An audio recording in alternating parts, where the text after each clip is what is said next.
এজন শিক্ষকৰ কৰ্তব্যনিষ্ঠতা মাতৃৰ মৃত্যুত শুভ্ৰ বস্ত্ৰ পৰিধান কৰিয়ে বিদ্যালয়লৈ আহিল শিক্ষক অনন্ত বানাই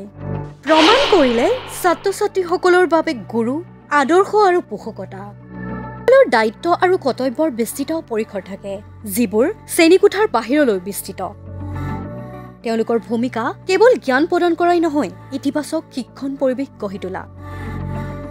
ছাত্ৰ-ছাত্ৰীৰ বাবে বৃদ্ধিৰ পথ প্ৰদৰ্শন কৰা আৰু বিভিন্ন অংশীদাৰৰ সৈতে সহযোগিতা কৰা আদি জড়িত হৈ থাকে এই কথা প্ৰমাণ কৰিলে এজন শিক্ষকে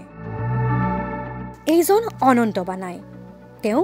এগৰাকী প্ৰধান শিক্ষক সমগ্ৰ ৰাজ্যৰ শিক্ষা অনুষ্ঠানসমূহত গুণ উৎসৱ চলি থকাৰ মাজতে নগাঁও জিলাৰ কঠিয়াতলী শিক্ষা খণ্ডৰ অন্তৰ্গত গণেশপুৰ মইনাউখি প্ৰাথমিক বিদ্যালয়ত দেখা গ'ল এক ব্যতিক্ৰমী দৃশ্য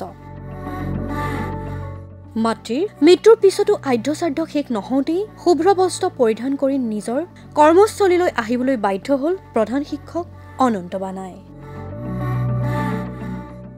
জানিব পৰা মতে 158 জন ছাত্ৰ-ছাত্ৰী থকা বিদ্যালয়খনৰ শিক্ষক আৰু বিদ্যালয় গৃহৰ অভাৱত দীৰ্ঘদিন ধৰি ব্যাপক সমস্যাত পৰি আহিছে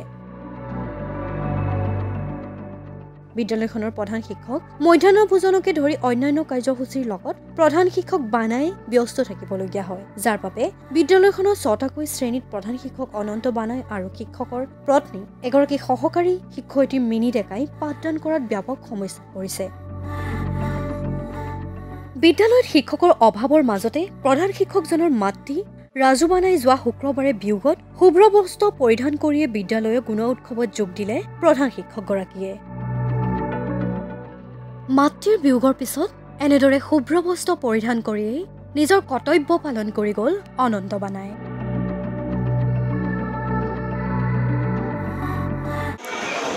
গুণোৎসৱ যোগেদি আমাৰ হয় অৱশ্য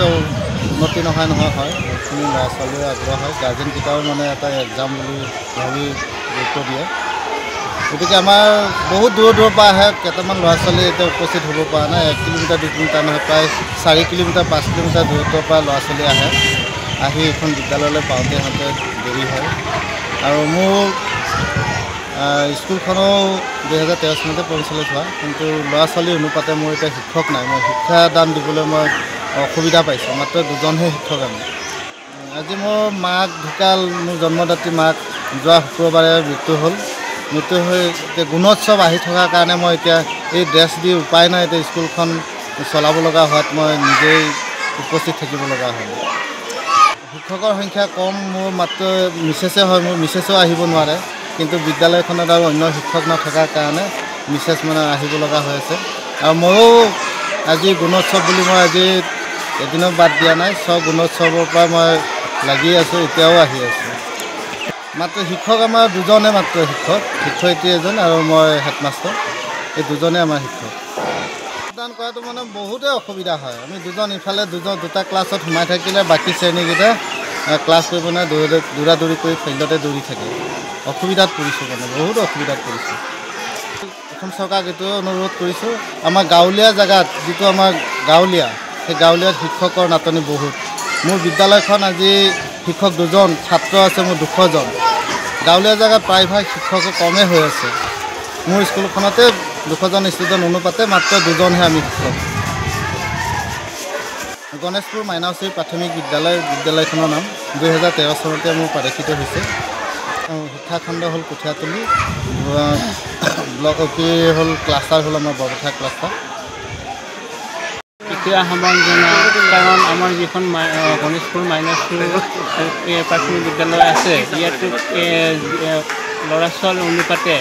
যিখিনি শিক্ষক থাকিব লাগে সেনেকুৱা নাই কাৰণ মাথো 2জনে চলাই যাব লাগে আৰু এনেতো শ্ৰেণী হিচাপেতো প্ৰথম মানৰ পৰা পঞ্চম মানলৈ আছে 5টা শ্ৰেণী এই 5টা শ্ৰেণীত 2জন শিক্ষক কেনেকৈ পৰিচালনা কৰিব এটা শ্ৰেণীত সোমাই থাকিলে আৰু বাকীকেইটা এনেই থাকি যায় সেইকাৰণে আমাৰ অসম চৰকাৰে অতি শীঘ্ৰে শ্ৰেণী অনুযায়ী শিক্ষক মকৰাল কৰিলে যথেষ্ট উপকৃত হ'ব আমাৰ ল'ৰা ছোৱালীখিনি যথেষ্ট উপকৃত হ'ব আৰু